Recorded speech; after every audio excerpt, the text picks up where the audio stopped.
Tahukah anda tentang sejarah Perlembagaan Malaya Union? Mari saya mulakan.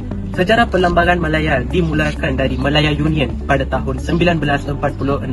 Tetapi Malayan Union telah ditentang hebat oleh orang Melayu. Ia sebabkan ia menjejaskan kedaulatan negara dan juga kedudukan orang Melayu. Pada tahun 1948, Persekutuan Tanah Melayu telah memutuskan untuk menghapuskan Malaya Union dan untuk memisahkan pemerintahan pusat dan juga negeri. Pada tahun 1955, Perhimpunan Kebangsaan telah melantik beberapa jawatan kuasa untuk merangka perlembagaan negara yang baru. 1957, Perlembagaan Persekutuan Tanah Melayu telah pun dirangka dan dipersetujui. Ia menetapkan prinsip pentadbiran hak asasi manusia dan peranan Raja-Raja Melayu. Manakala pada tahun 1963 setelah pembentukan Malaysia, terdapat beberapa perubahan yang berlaku dalam perlembagaan ini. Perubahan yang berlaku ini bertujuan untuk memasukkan negeri baharu ke dalam perlembagaan tersebut. Terdapat juga beberapa pindaan yang berlaku dalam perlembagaan. Hal ini kerana untuk mengukuhkan sistem pentadbiran, menjadikan parlimen, memberikan kuasa kepada parlimen dan menjaga hak asasi manusia. Perlembagaan ini penting kerana ia merupakan identiti kepada negara Malaysia. Selain itu, ia juga menjaga kedudukan dan martabat Raja-Raja Melayu dalam negara.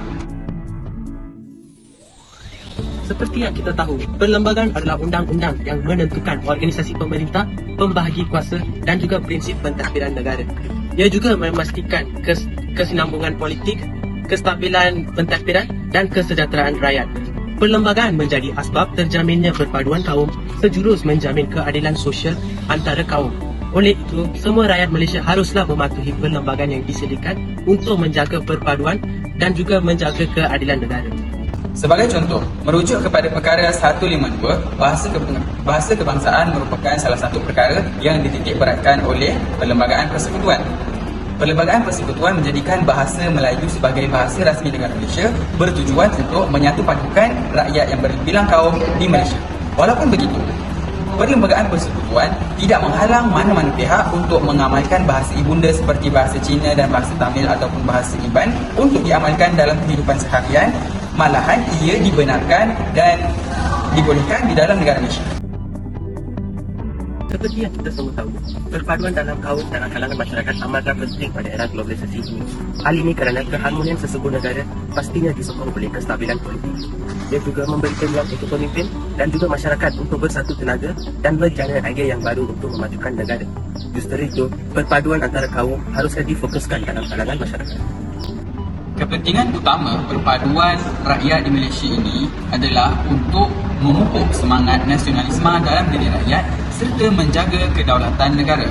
Walaupun begitu, dalam era mendepani era modernisasi ini, bukan sahaja kita negara Malaysia bergantung kepada kekuatan tentera untuk menjaga kedaulatan negara.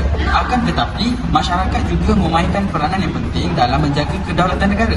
Kita boleh lihat dari sudut apabila masyarakat ini bersatu padu, mereka tidak mengira mereka berlatar belakangkan apa atau beragama apa ataupun berfahaman politik apa sekalipun, mereka bersatu padu untuk memilih pemimpin yang berkaliber, yang boleh menjaga, yang boleh menjaga kedaulatan negara.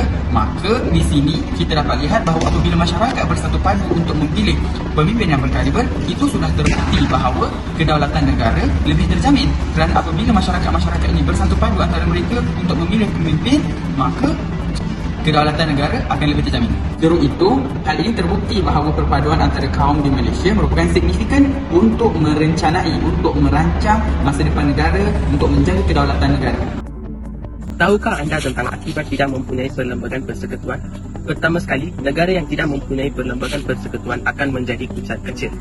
Hal ini kerana perlembagaan persekutuan merupakan asas rujukan bagi masyarakat untuk menjamin hak asasi mereka seperti hak beragama dan hak berpasukan dan lain-lain. Oleh itu, ketidakadaan perlembagaan persekutuan juga boleh mengundang kepada pergaduhan kaum dan kepentingan bersifat. Selain itu, ia akan menghilang kerangka hukum yang melindungi hak asasi manusia dan ketertibaan yang membawa kepada ketidakamanan sesebuah negara. Contohnya seperti pergaduhan kaum antara kalangan masyarakat. Tanpa perlembagaan yang berfungsi, negara yang berpotensi juga akan menjadi huru-hara dan tidak stabil. Selain itu, akibat yang akan kita hadapi sekiranya perlembagaan ini tidak dilaksanakan ialah kerajaan tidak mampu untuk mentadbir negara dengan senang kerana ketiadaan perlindungan hukum. Kita sedia maklum bahawa perlembagaan menyediakan dasar hukum bagi sistem peradilan negara dan legitimasi serta kepercayaan kepada kerajaan dan institusinya.